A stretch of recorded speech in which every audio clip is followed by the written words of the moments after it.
Claire Caboclo with the Kemper girls soccer team joining us here tonight after a 1-0 double overtime victory and their season opener against Atlantic. And Claire, congratulations. This one's got to feel pretty good after such a long game. Yeah, it feels really good to actually finally finish strong rather than finish first when we were going to, but it works. Take us through the early part of this game. Had some scoring opportunities. What did you see out there on the field? How were you guys getting those opportunities, and what happened that you just weren't able to kind of get some of those early goals? We had a lot of throw-ins by Katie Tegas, and she had great throws, and there's like 3 or 4 that we didn't get any touches on, and then a 5th one that I got a touch on, but I got called for a foul. But I think it just kind of frustrated us that no one was getting a touch, and I think that's where we went wrong, and it was just a mind game that we were frustrated that we couldn't score.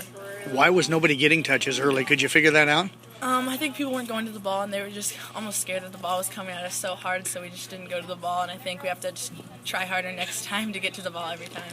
How much have you guys practiced that, and do you think that hinder the opportunities here tonight early on? Yeah, I don't think we practiced it enough. We practiced it once or twice with the people who were here last year, and a lot of the new people that are on forward that weren't here last year need to practice and learn how to get to the ball every time. So how much are you trying to help those new players to maybe get a better understanding of what they need to do out here?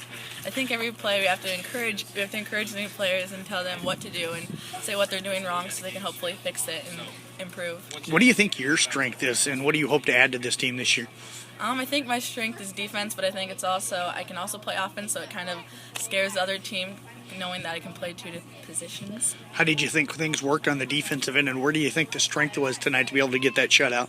I think the defense was really strong, and it was probably the best part. And Paige is our goalie, and it's not Kirsten as usual. It was kind of hard on the whole team, but I think we came together, and a lot of the juniors stepped up, and we were great defenses today. Had some chances early, didn't get them. You end up having to go to overtime. Didn't get a goal in overtime, though you had some chances there.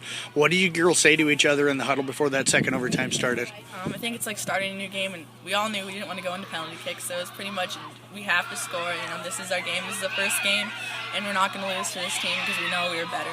Take us through that last play there. Katie said you started it. You're the one that kind of helped get everything going. So what did you see, and how did things work out for you? So, yeah, the plan was to kick it up to Katie, and she was going to run after it, but the girl was coming right on me, so I knew if I could just dribble around her, it would be a way better decision. So I dribbled around it, passed it to Shauna, and Katie was open, and Katie took control and scored. Did you know it was in right away? I knew it was in right before she kicked it. Tell you what, talk about how you made that decision to dribble around the girl and use your footwork, and talk about how important it is to have good footwork in soccer. I think I knew I could get around her with my footwork because that's one of the things we work on all the time during practice, and I think my footwork is really my strength that a lot of defenders don't have, so I was going to use it to my advantage, and I think it was a better decision rather than kicking it at the girl or just kicking it out of bounds. Well, Claire, congratulations on the victory tonight. Thanks very much for joining us. Thank you.